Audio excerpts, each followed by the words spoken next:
اور اہم خبر دیں گے، نیشنل ڈیزاسٹر مینجمنٹ اتھارٹی کی جانب سے سیفٹی گائیڈ لائنز کی تشہیر اور عمل درآمد کی ہدایت جاری کر دی گئی ہے۔ متعلقہ معلومات کا بغور جائزہ لیا جائے گا اور اسے اپنے اپنے ہنگامی منصوبوں، معیاری طریقہ کار اور حفاظتی پورٹ فولیو کو ساتھ ہم آہنگ کیا جائے گا۔ اس بارے میں مزید احوال جانتے ہیں نمائندہ 5 نیوز شکیل نائٹ سے۔ شکیل، اپڈیٹ کیجیے گا۔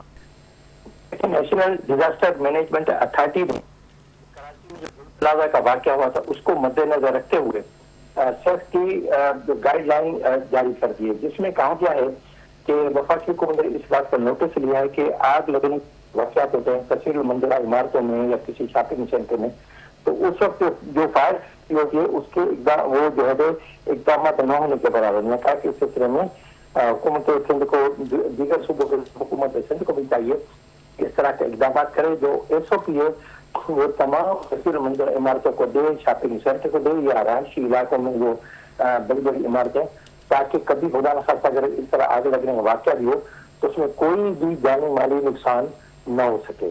جی، تفصیلات کے لیے شکریہ شکیل۔